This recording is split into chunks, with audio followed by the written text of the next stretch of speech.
Toda la escritura es inspirada por Dios y útil para enseñar, para redarguir, para corregir, para instruir en justicia, a fin de que el hombre de Dios sea perfecto, enteramente preparado para toda buena obra.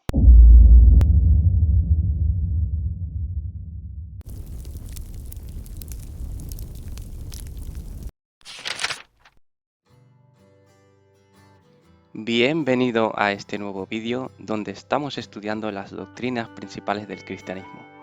En concreto nos encontramos en la lección número 5 y estamos estudiando la palabra de Dios. En la primera parte vimos que la palabra de Dios ejerce un papel activo en la salvación del creyente y como consecuencia la palabra de Dios debe ser nuestra guía para vivir nuestra vida. En otras palabras, la palabra de Dios es el manual de vida del creyente. Continuaremos esta lección y como siempre empezaremos con la lectura bíblica. En estas lecciones estamos leyendo Juan y hoy continuamos en el capítulo 13. Doy muchas gracias a Dios de que hayas abierto este vídeo y espero que te sea útil para tu vida espiritual. Como siempre, si tienes cualquier pregunta o comentario, te animo a que me escribas, de manera que entre todos podamos comentar y resolver todas las dudas. ¡Vamos allá!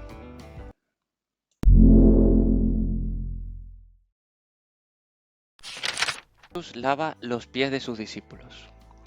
Antes de la fiesta de la Pascua, sabiendo Jesús que su hora había llegado para que pasase de este mundo al Padre, como había amado a los suyos que estaban en el mundo, los amó hasta el fin.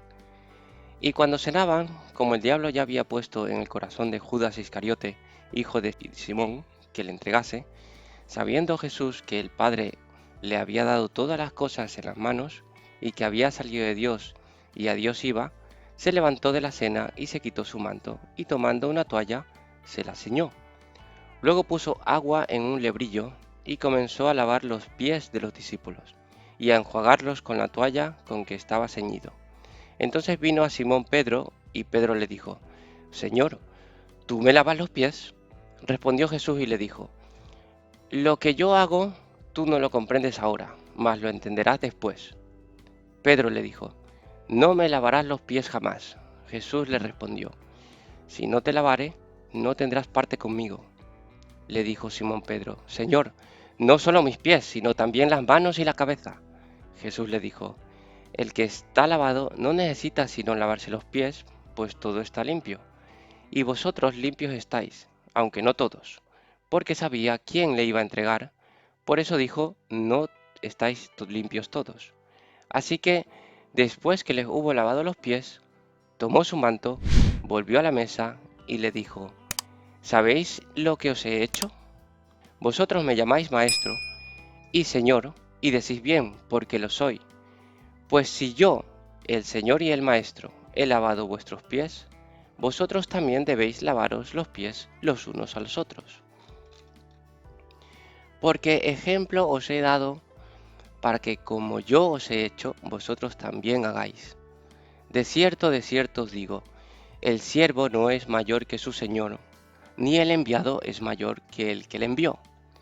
Si sabéis estas cosas, bienaventurados seréis si las hiciereis. No hablo de todos vosotros, yo sé a quiénes he elegido, mas para que se cumpla la escritura, el que come pan conmigo, levantó contra mí su calcañar. Desde ahora os lo digo antes que suceda, para que cuando suceda creáis que yo soy. De cierto os digo, el que recibe al que yo enviaré, me recibe a mí, y el que me recibe a mí, recibe al que me envió. Habiendo dicho esto, Jesús se conmovió en espíritu y declaró y dijo, de cierto os digo, que uno de vosotros me va a entregar.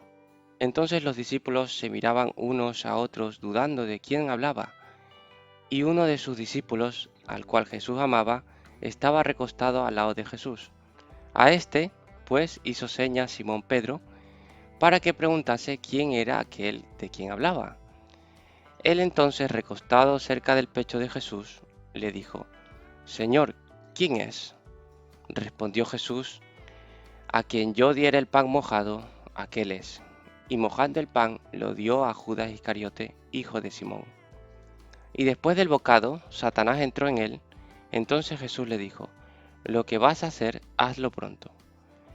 Pero ninguno de los que estaban en la mesa entendió por qué le dijo esto.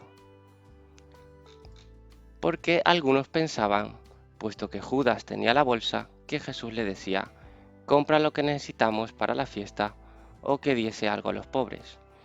Cuando él, pues, hubo tomado el bocado, luego salió, y era ya de noche. Entonces, cuando hubo salido, dijo Jesús, ahora es glorificado el Hijo del Hombre, y Dios es glorificado en él.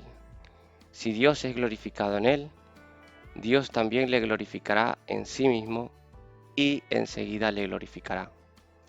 Hijitos, aún estaré con vosotros un poco. Me buscaréis, pero como dije a los judíos, así os digo ahora a vosotros. A donde yo voy, vosotros no podéis ir. Un mandamiento nuevo os doy, que os améis unos a otros como yo os he amado, que también os améis unos a otros. En esto conocerán todos que sois mis discípulos, si tuviereis amor los unos con los otros. Le dijo Simón Pedro, Señor, ¿a dónde vas? Jesús le respondió, a donde yo voy no me puedes seguir ahora, mas me seguirás después. Le dijo Pedro, Señor, ¿por qué no te puedo seguir ahora? Mi vida pondré por ti. Jesús le respondió, ¿tu vida pondrás por mí? De cierto te digo, no cantará el gallo sin que me hayas negado 3 veces. Bien, claramente este capítulo de Juan 13 se divide en 4 partes. Así que vamos a ver la primera parte en la que Jesús nos enseña una gran lección de humildad. Lo recalca en el versículo 14. Pues si yo, el Señor y el Maestro, he lavado vuestros pies, vosotros también debéis lavaros los pies los unos a los otros. Fíjate que no únicamente dice que sirvamos a nuestros hermanos, sino que también dejemos que nos sirvan. Vemos que la personalidad de Pedro es muy clara. Cuando Jesús le explica que si no lo hace no tendrá parte con él en el cielo, Pedro impulsivamente le pide que le lave la cabeza y las manos, a lo que Jesús contesta que los que están limpios no necesitan que se lave otra cosa que no sean los pies. Esto se refiere a que las personas cuando son salvas son limpiadas, porque todos los que Cristo posee y salva, los justifica y santifica. Es interesante ver que Pedro tiene una ansiedad viva por recibir de Cristo, recibir gracia purificadora. ¿Cuál es tu sentir al respecto? ¿Tienes un gran anhelo por Jesús? ¿O vives tu vida sin considerar los deseos y la voluntad del Señor? Recuerda que debemos ser siervos, así como lo fue nuestro Señor. Bien, vamos al segundo punto, en el que Jesús profetiza lo que ya sabía, ¿no? Que uno de sus discípulos lo iba a traicionar. Y no solo lo profetiza, sino que también lo señala, ¿vale? Entonces, cuídate tú de actuar como Judas, que anduvo con el Señor durante casi 3 años y cuando tuvo la oportunidad lo traicionó. ¿Realmente vives una vida sometida y gobernada por las Escrituras? ¿O tienes el deseo, pero cuando viene la prueba te apartas? Si realmente te consideras un cristiano, debes someterte a Cristo. Es así de sencillo. No que sea fácil, pero la idea es sencilla. Vamos al tercer bloque. Si te está gustando, recuerda darme un like. Eso me ayudaría a llegar a más gente. Muchísimas gracias. En el tercer bloque vemos que Jesús habla de glorificarse a sí mismo, pero es extraño, ¿verdad? En este momento en el que él iba a sufrir, habla de glorificarse. Es decir, que al entregarse a sí mismo, eso lo iba a poner en una posición más alta de la que estaba anteriormente. El sufrimiento lo trata como algo positivo. Qué increíble, ¿verdad? Más adelante podemos leer en 3 ocasiones que les da un mandamiento nuevo, que se amen unos a otros. ¿Buscas el beneficio de tus hermanos? El Señor dice que en esto conocerán todos que son sus discípulos. Es decir, aquí nos está dando una lección clave, y es que busquemos, que amemos a nuestros hermanos, que busquemos el beneficio de los demás, en concreto de los hermanos en la fe. Vamos a la última parte. ¿A dónde vas?, le preguntó Pedro. Si te fijas, Jesús les acababa de decir que se tenían que amar unos a otros, les acaba de dar un mandamiento muy profundo, ¿verdad? Pero Pedro, sin embargo, dejó de lado ese pensamiento, hizo caso omiso, para satisfacer su curiosidad, ¿no? Preguntándole, ¿a dónde vas? Es más tentador saber las cosas ocultas que hacer lo que se nos piden en nuestra posición. Jesús era claro, nos estaba pidiendo, o en ese momento le estaba pidiendo a los discípulos que se amen unos a otros, porque él se iba a ir a un sitio donde no iban a poder estar. En cambio, el pensamiento humano es el de satisfacer nuestra curiosidad. Ay, ay, ¿dónde te vas? ¿Dónde te vas que yo no puedo ir? No, a ti te están dando un mandamiento, obedece, confiando.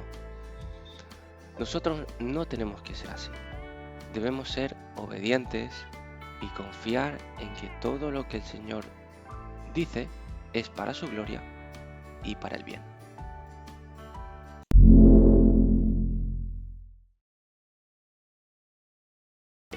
En esta parte del discipulado introducimos un concepto muy interesante, como puede ser que la palabra de Dios nutre al creyente. Vamos a ver 1 de Timoteo 4 y 2 de Timoteo 4. Si esto enseñas a los hermanos, serás buen ministro de Jesucristo, nutrido con las palabras de la fe y de la buena doctrina que has seguido.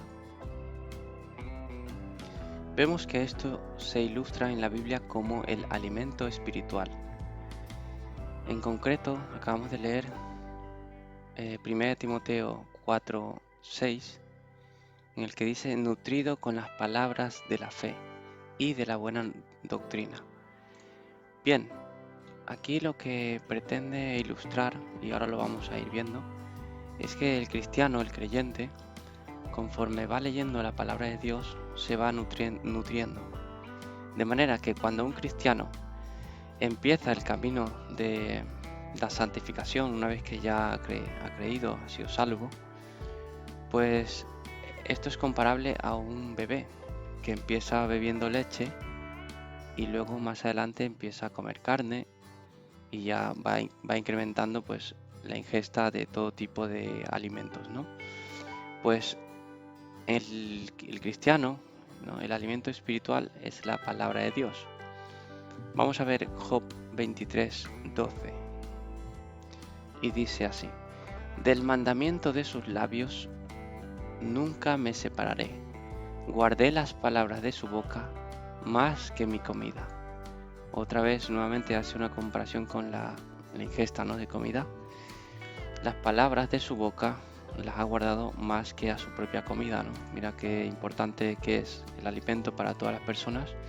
Sin embargo, Job pues menciona aquí o le da una importancia mayor a guardar las palabras de Dios, ¿no? Vamos a ver Jeremías 15:16. Fueron halladas tus palabras y yo las comí, y tu palabra me fue por gozo y por alegría en mi corazón, porque tu nombre se invocó sobre mí, oh Jehová, Dios de los ejércitos. En ambos versículos, tanto en Job como en Jeremías, se habla de la palabra de Dios como un alimento, y es un alimento espiritual. Es una dieta completa y balanceada, lo que comentábamos antes, ¿no? Mira, Pedro también hace esta comparación. Vamos a ver 1 de Pedro 2:2. Dice, desead como niños recién nacidos la leche espiritual no adulterada, para que por ella crezcáis para salvación.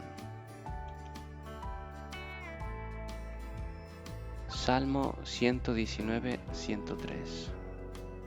Cuán dulces son a mi paladar tus palabras, más que la miel a mi boca. Y por último, Proverbios 25:11. Manzana de oro con figuras de plata es la palabra dicha como conviene. Bien, en todos estos ejemplos vemos, y otra vez lo repito, la palabra de Dios se compara a un alimento. En este caso es el alimento del espíritu. Si queremos ir creciendo, si queremos ir desarrollándonos espiritualmente, pues tenemos que ir comiendo la palabra de Dios.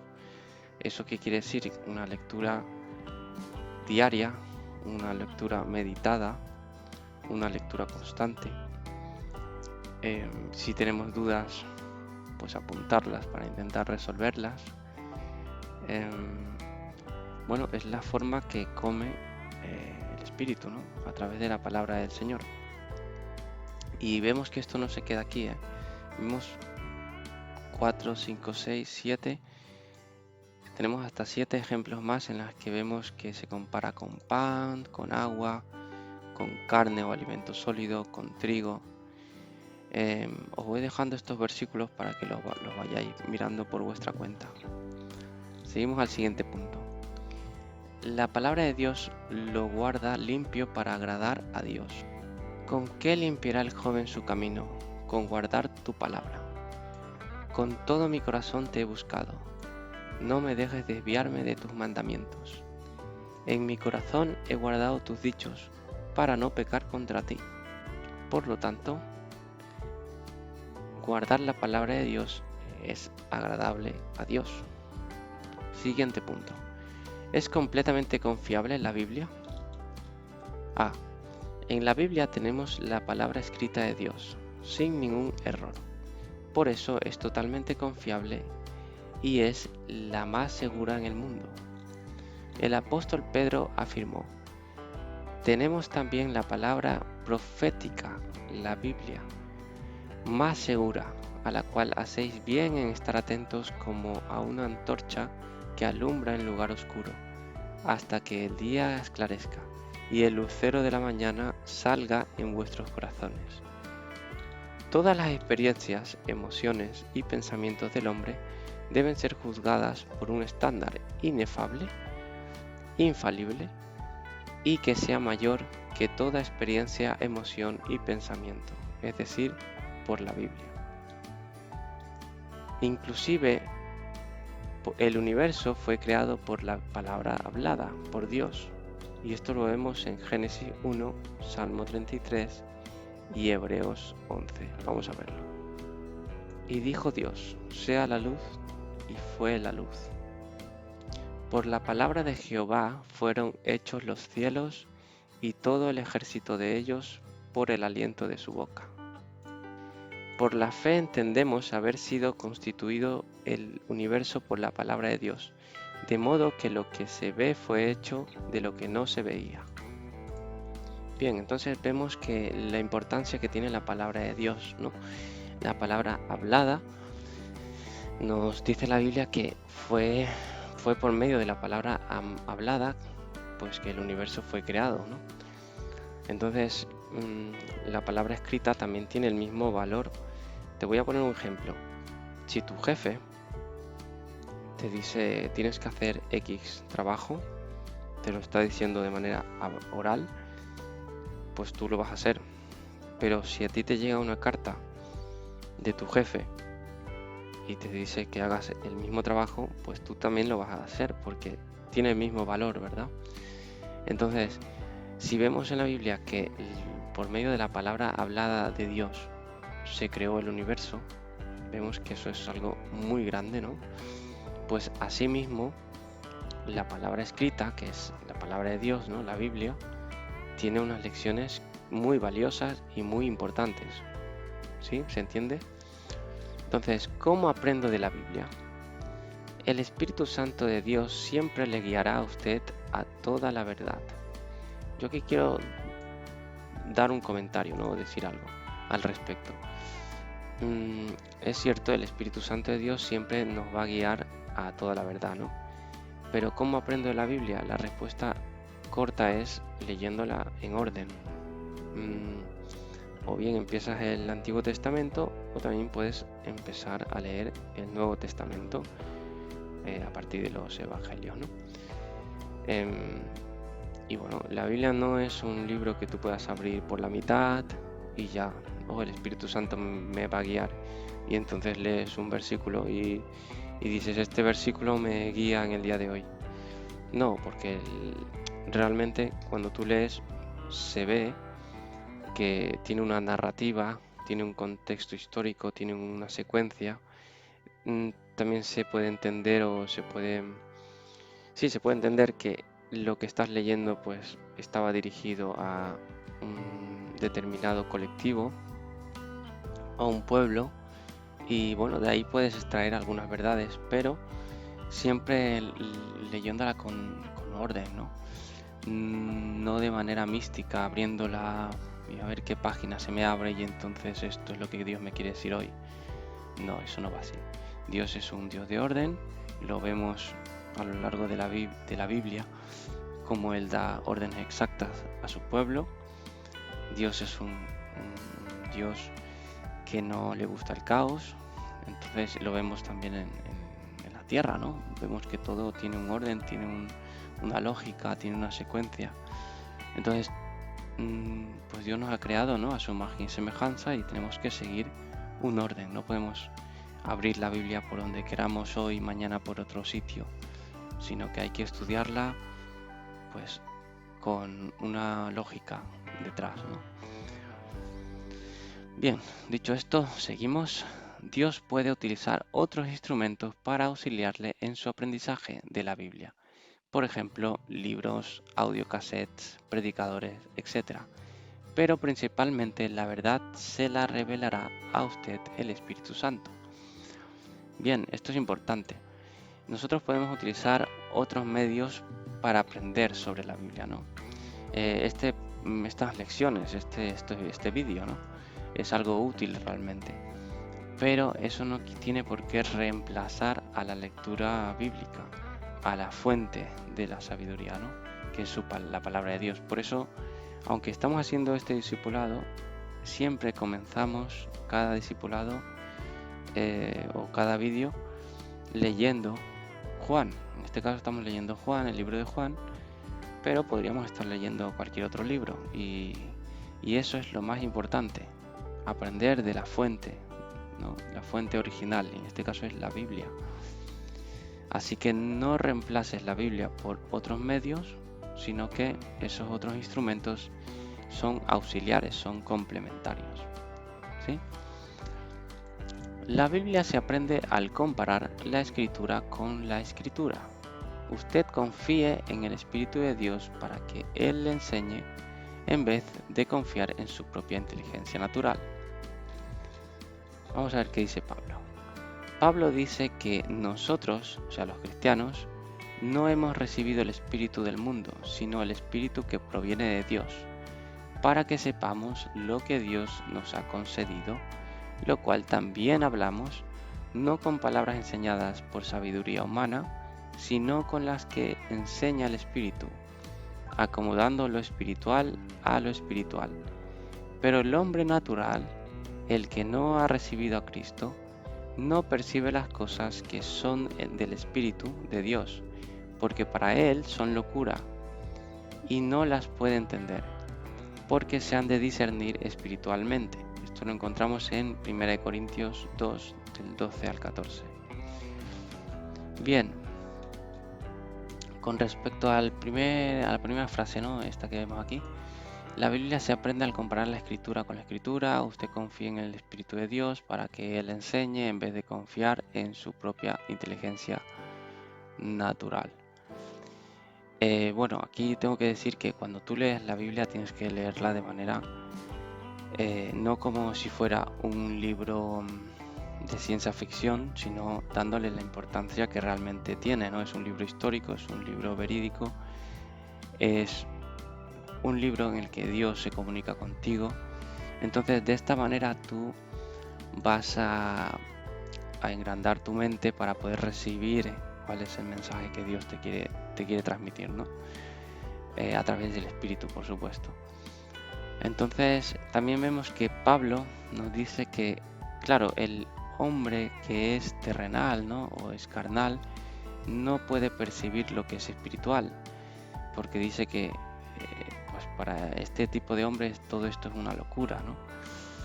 Y es cierto, porque lo que es espiritual se tiene que discernir de manera espiritual y lo que es terrenal, pues de manera terrenal, ¿no? En este caso, la Biblia es un libro espiritual que habla sobre todo, pues, temas que no vamos a encontrar aquí en la tierra, sino que habla sobre, bueno, pues en resumen, todo el trabajo que ha hecho Jesús para poder salvarnos y luego toda la vida que nos promete, ¿no? Una vez que creemos en esta salvación. Así que vamos a dejarlo por hoy aquí. Espero que se hayan quedado algunos conceptos claves. Espero que hayas podido entender que la palabra de Dios tiene tanto valor, esta palabra escrita, ¿no? La Biblia, como la palabra hablada. También ver que cuando uno estudia la Biblia, pues se tiene que estudiar de manera ordenada como Dios nos lo enseña, ¿no? Y que conforme tú vayas leyendo, te vayas meditando, vayas empapándote de estas verdades, pues tu espíritu se va a ir nutriendo de manera que va a ir creciendo y vas a ser pues un cristiano nutrido espiritualmente. Sin más, espero que esto te haya quedado claro. Nos vemos en el próximo vídeo. Como siempre, si te gusta, suscríbete, dale like y si tienes algún amigo que le interesa o que quisiera saber más acerca de este tema, puedes compartir este vídeo, puedes compartir la playlist donde están todas las lecciones. Hasta luego.